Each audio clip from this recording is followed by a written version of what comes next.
Bonjour Sem Jabez. Bonjour Julie. Alors tu es l'auteur d'un recueil de fables intitulé Au clair de lune, paru chez Les Impliqués, une collection de l'Harmattan en septembre 2019. Je précise que c'est ton premier ouvrage. C'est cela. Alors je dois t'appeler Sem ou tu préfères que je t'appelle Jabez? Parce que je trouve que c'est quand même deux prénoms assez atypiques. En effet. Bon, je n'ai pas de préférence entre les deux prénoms. Qu'on m'appelle Sem ou qu'on m'appelle Jabez, bon, c'est toujours moi. Mais par contre, pour l'explication, Sem est un nom qui revient de la Bible. D'accord. Sem était le premier fils de Noé. Par contre, Jabez, c'est le nom d'un écrivain. D'accord. Mais lui, il s'appelait Jabez avec B-E-S à la fin. D'accord. Moi, c'est Jabez avec B-E-Z. Qu'on m'appelle Sem ou Jabez, je n'ai pas de préférence. Mais par contre, j'ai remarqué que quand on m'appelle Sem, je passe inaperçu. Carrément, quoi. Un peu. Mais quand on m'appelle Jabez, les gens ont tendance à vouloir savoir qui s'appelle comme ça. Vraiment, parce que c'est vraiment curieux comme prénom. Donc je disais tantôt, ton genre littéraire, en fait, c'est la fable. Et c'est un genre, en fait, qui n'est pas très courant dans la production littéraire gabonaise. On connaît le théâtre, qui est le genre le plus ancien, l'essai, la nouvelle, le roman, la poésie. Bon, la fable, elle a existé à un moment donné dans notre histoire littéraire, sous l'impulsion d'un missionnaire spiritain français, qui fut évêque de Libreville en 1955. Il s'appelait Jean-Jérôme Adam. Ensuite, elle a été reprise par des artistes comme par exemple Akenenge, mais sans réellement être vulgarisée. Et toi, aujourd'hui, en tant que novice dans le métier d'écrivain et en dépit de ta formation scientifique et de ta profession, parce que tu es ingénieur en génie civil, tu as opté pour le monologue ou la scène de comédie. Donc, d'où te vient cette inspiration? Dis-nous un peu. Bon, oui, il faut dire que je suis amateur de contes dans mon jeune âge. J'aimais tout ce qui était conté. Et non seulement j'aimais tout ce qui était conté, mais j'essayais aussi d'enregistrer, d'emmagasiner tout ce que j'écoutais, tout ce que j'entendais. Et du coup, à l'âge actuel, j'ai un grand nombre de fables en moi. Et comme j'étais tombé sur le livre Les Fables de La Fontaine, du moins je dirais que le livre Les Fables de La Fontaine est tombé entre mes mains à un moment donné. Et comme on a été élevé, éduqué selon les fables de La Fontaine, à savoir avec la cigale et la fourmi, le corbeau et le renard. Donc j'ai voulu véritablement savoir ce qu'il y avait en fait au fond du livre. J'ai commencé à bouquiner, à lire. Et c'est comme ça que j'ai eu comme l'impression que La Fontaine contait les contes de son temps et de sa civilisation. D'accord. Et je me suis dit, mais moi aussi, je connais des contes de ma civilisation, en fait, et de mon temps. Pourquoi ne pas les compter? Et c'est comme ça que j'ai commencé à écrire un peu. Et je peux préciser là que le premier conte que j'ai compté, c'est le conte Le chien et le chimpanzé, qui fait l'objet de la 21e fable, en fait, de mon recueil. D'accord.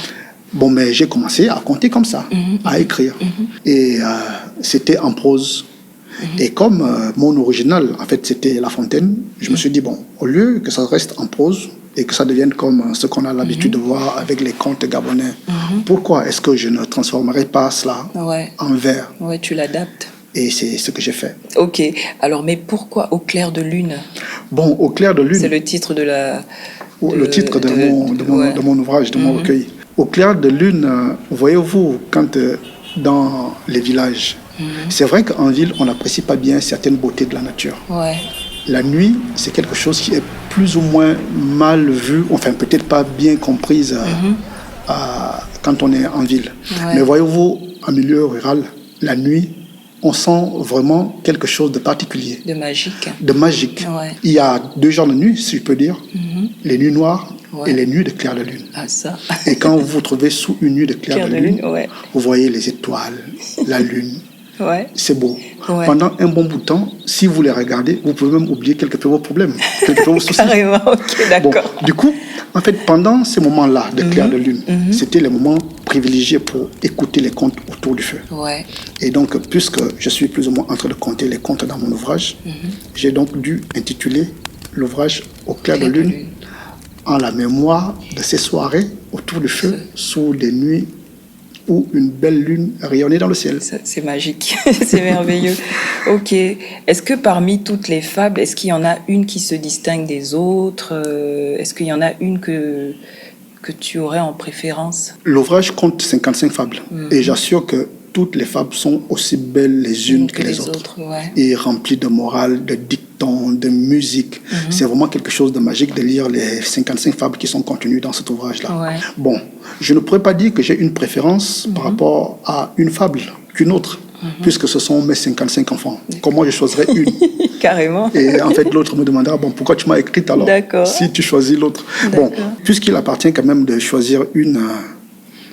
choisissons, pourquoi pas, la fable 20, D'accord. qui s'intitule « L'homme qui attrapait les mouches D'accord. Je vais lire juste une strophe. ». Ah, bien sûr. D'accord. Certains hommes à main nue attrapaient toute mouche qui de lui passait près. D'aucuns, pour réaliser la même activité, je veux dire pour s'attaquer aux mouches, se servent du chasse-mouche. Notre homme ne voyait pas l'utilité de recourir à une machine pareille. Un jour donc, il s'adonnait volontiers à l'exercice de son injustifié métier. Cet homme attrapa une abeille. Voilà, il attrapa une abeille, parce qu'il attrapait toutes les mouches qui passaient à côté de lui. Ouais, la leçon. En fait, la leçon de cette fable-là est que quand on aime s'accaparer encore et encore, on risque de frôler le danger. Ouais. C'est plus ou moins ça. en résumé. D'accord. Ok. Alors, est-ce que tu as des projets? Est-ce que tu prévois un prochain recueil? Depuis que j'ai commencé à écrire cet ouvrage-là, enfin, je peux dire que c'était d'abord un jeu d'enfant. Enfin, un jeu, c'était quelque chose qui était plus ou moins insignifiant quand j'ai commencé.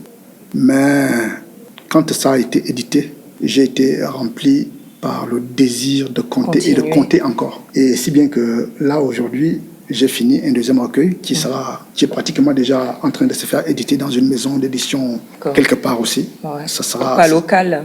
Non, pas local, par contre. D'accord. Cet ouvrage sortira d'ici peut-être 2 semaines. Hein. Carrément? Ouais, d'ici ça. 2 semaines.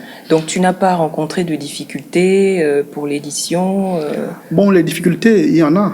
Il y en a. C'est pas toujours la première maison d'édition sollicitée qui vous dit que non, c'est bon, je peux vous éditer. Ouais. Bon, mais il appartient d'essayer et d'essayer jusqu'à ce que vous trouviez quelqu'un qui trouve nécessaire de vous éditer. D'accord. Alors, un mot de fin, Jabez. Est-ce que tu as des conseils à donner aux jeunes qui veulent se lancer comme toi aussi dans l'écriture? Ce que je peux dire, c'est que si quelqu'un veut vraiment écrire, c'est une bonne chose. C'est une personne qui a envie de fixer ce qu'il pense aujourd'hui pour les générations futures. Ce qu'il aura dit aujourd'hui ne va pas changer, ce sera immuable de génération en génération. Si bien que pour peu que quelqu'un veuille écrire, il n'y a pas à se décourager, c'est plutôt à lui dire que vas-y, tu es sur une voie qui est la bonne. D'accord. Alors, nous arrivons au terme de notre entretien. Donc, je ne sais pas si tu as encore un dernier mot de fin. Bien sûr, je peux dire quelque chose, bon, parce que là, je suis en train de parler sous... enfin, je sais pas, je peux dire c'est le centre, c'est l'Institut français qui me donne cette opportunité-là, en fait, de parler de mon ouvrage. Ouais. Je lui dirais déjà merci beaucoup de fois. Déjà parce que quand j'ai sollicité et présenté mon ouvrage ici, ça a été accepté haut la main. Ouais, c'était avant le confinement. C'était avant le confinement. Ouais. Mais malheureusement, on est rentré en confinement 2 jours avant la date de présentation de ce livre-là. Ouais. Mais au moins, je ne savais pas que c'était aussi facile pour l'Institut français de dire « Ok, vous pouvez venir présenter votre livre chez nous ». Et cet institut me donne encore une autre opportunité de parler de mon livre là, présentement. D'accord. Et toute chose qui concourt à la promotion d'un livre n'est qu'à l'avantage de l'auteur. Tout à fait. Donc je dirais 1000 fois merci au Centre culturel français pour cet avantage, pour cette opportunité-là en fait qu'il me donne. Et je dirais pour finir que l'ouvrage il est là, il est Au clair de lune se trouve bien disponible à l'Institut français. C'est à la médiathèque. À la médiathèque. Voilà. Il est à consulter et à consulter sans modération. Ok. Je vous remercie. Merci Jabez.